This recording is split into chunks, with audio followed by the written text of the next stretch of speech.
শুভ সকাল বন্ধুরা, কেমন আছো? আশা করি সকলে ভালো আছো। আমার আদরের স্বপ্ন ব্লগে তোমাদের সকলকে জানাই অনেক অনেক স্বাগত আর অনেক অনেক ভালোবাসা। আমার শরীর এখনও ঠিক হয়নি, শরীর এখনও খারাপ। সর্দির জন্য এমন গলা বসে গেছে, তো ভালোভাবে কথা আওয়াজ বেরোচ্ছে না। তো যাই হোক, কী করবো, আর শরীর তো খারাপ হবেই। তো দেখো, সকাল সকাল মা বাজার করে নিয়ে চলে এসেছে। তো আজকে বাজার ছিল, মা ওই জন্য সবজি আর অনেক ধরনের মাছ এনেছে।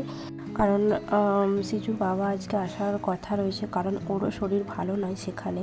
তো সেই জন্য আজকে বাড়ি আসবে। তো অসুস্থ শরীর নিয়ে বাড়ি চলে আসছে। কি আর করবে, শরীর খারাপ। বাইরে থাকলে কি বলো তো, বাইরে থাকলে কেউ দেখার নেই। সেখানে নেই, হসপিটালে ছিল 3 দিন যাবৎ হসপিটালে ভর্তি ছিল। তো সেখানে দেখভাল করার কেউ লোক নেই। তো সেই জন্য বাড়ি চলে আসছে, অসুস্থ শরীর নিয়ে বাড়ি ফিরছে আজকে। তো সেই জন্য একটু সকালে রান্নাবান্না বসিয়ে দিয়েছি আমি। মাছের হালকা পাতলা একটু ঝোল করব সবজি দিয়ে।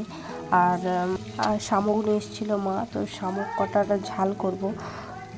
তো ও তো শামুক খাবে না, ও ঝোল দিয়ে ওকে ভাত দেবো, লঙ্কা ঝোল করব আর ভাত খাবে সেই দিয়েই। কারণ শরীরে খারাপ হলে তো বেশিরভাগ ঝোল দিয়ে ভাত খেতে ভালো লাগে। এইসব ঝাল রিচ খাবার খেয়েও শরীরটা খারাপ করেছে। কারণ রিচ খাবার খেলে বাইরে কি বলো তো, সবার সঙ্গে থাকলে তো রিচ তরকারি খেতেই হবে। আর এমনি পেটের প্রবলেম হয়েছে, তো আর কি করব, পাতলা ঝোল করব, লঙ্কা ঝোল করে দেবো কুলকে ছাড়া দিয়ে। আর কি বলতো, আমাদের এখানেতে কিছু শরীর খারাপ হলে সবাই দেখার লোক আছে, কিন্তু বাইরে কেউ থাকলে মনটা আমাদেরও খারাপ হয়ে যায়, কারণ সেখানে কেউ দেখার নেই। আর সেখানে থাকলে নিজেকেই সমস্ত কিছু করতে হবে, কারণ সেখানে করে দেওয়ার মতো কেউ নেই। সেই জন্য আমি বলেছিলাম যে যাই হোক, তুমি কষ্ট সৃষ্ট করে বাড়ি চলে আসো। কারণ সেখান থেকে বাড়ি আসাটাও অনেকটাই কষ্টের, কারণ শরীর খারাপ, সেহেতু সেখান থেকে আসলেও অনেকটা কষ্ট করে আসতে হবে, কারণ একা একা আসতে হবে, কেউ সঙ্গে নেই। তো সেই কারণেতেই আর কি বলতো, মানুষের শরীর খারাপ হলে সেই নিজে কী করবে সে ভেবে পায় না। ওখানে ও ডাক্তার দেখিয়েছে, তো আবার বাড়ি আসুক, বাড়ি আসলে আবার ডাক্তারখানা নিয়ে যাওয়া হবে। ভালো করে একটু পেটের সমস্যা হয়েছে, তো পেটের একটু ভালো ডাক্তার দেখাতে হবে। আর আমার শরীর খারাপ হয়েছে, তো কী করবো বলে, ছোটোখাটো ব্লগ তোমাদের সঙ্গে শেয়ার করছি। আর কি, আমার ভিডিওটা যদি ভালো লেগে থাকে অবশ্যই একটি লাইক করে দিও। ভিডিওর কোনো অংশ ভালো লাগলে অবশ্যই কমেন্টে জানাতে পারো। আর আমার চ্যানেলে নতুন বন্ধু হয়ে আসলে অবশ্যই আমার চ্যানেলটিকে সাবস্ক্রাইব করবে।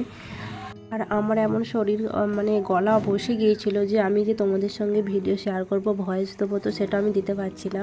তো সেই কারণে ভিডিও আমি আপলোড করতে পারছি না। মানে যে করে হোক, এই যে কথাটা বলছি, আমার গলার অতটাও পরিষ্কার নয়। আর তার মধ্যে দিয়েও আমি ডাক্তার দেখাচ্ছি, সেভাবে গলা ক্লিয়ার হচ্ছে না। তো আবার ডাক্তার দেখাতে হবে আমাকেও। তো আমি দিদিবাড়ি গিয়েছিলাম, তো দিদিবাড়ি থেকে আসার পর থেকেই আমার শরীর খুবই খারাপ হয়ে পড়ে।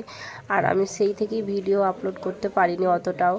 আর এখন দেখো, তবুও করতে পারছি, কারণ ও বাড়ি চলে এসেছে, মনটা একটু আর কথা বলতে বলতে দেখতে পাচ্ছ রান্নাটা প্রায় হয়েই এসেছে। আর এটা হচ্ছে শামুকের ঝাল।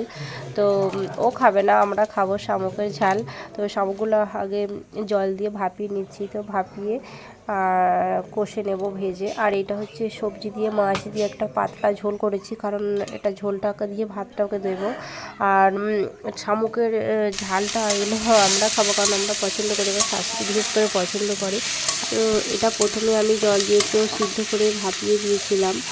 আর এটা তারপরে পেঁয়াজ দিয়ে আর শামুকগুলোকে ভালো করে ভেজে নিচ্ছি, হালকা করে ভেজে। আর একটা বাটা মশলা রয়েছে, সেই বাটা মশলা দিয়ে সমস্ত কিছু আছে, আদা রসুন লঙ্কা গুঁড়ো হলুদ গুঁড়ো জিরে গুঁড়ো ধনে গুঁড়ো, সমস্ত মশলা দিয়ে একে ভালো করে, অল্প পরিমাণে সর্ষে বাটাও দিয়েছিলাম, তো দিয়ে ভালো করে কষে নেব। এটা কষে নেওয়ার পর এর পরিমাণ মতো অল্প কুচো করে টমেটো দেব, যাতে একটু ফ্লেভারটা ভালো আসে। আর দিয়ে ভালো করে কষে নেব। যে কষানো হয়ে গেলে এর উপরে টমেটো কুচিটা দিয়ে দেবো, দিয়ে ভালো করে কষে নেব পরিমাণ মতো লবণ দিয়ে। আর জল দিয়ে ভালো করে সেদ্ধ করে নিয়ে হয়ে গেল শামুকের ঝাল। এটা আমাদের বাড়ির সবাই খায়, ও বাদে। আর এই যে দেখো, ও বাড়ি আসছে, আমার রান্না বান্নার প্রায় কমপ্লিট হয়ে গেছে, আর ও বাড়ি আসছে।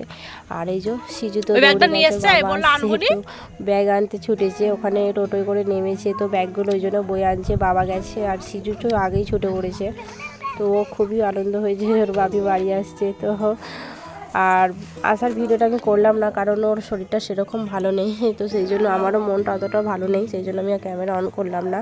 আর এটা হচ্ছে পরের দিনের ভিডিও। তো সকালের দিকে মুড়ি খাচ্ছিল, তো সেই জন্য আমি একটুখানি দেখালাম। ও বারণ করছিল যে ভিডিও করো না, আমার শরীর হয়তো ভালো নেই, আমার ভালো লাগছে না। তো আজকে ভিডিওটা এখানেই শেষ করছি, দেখা হবে একটু সুন্দর নতুন ব্লগে।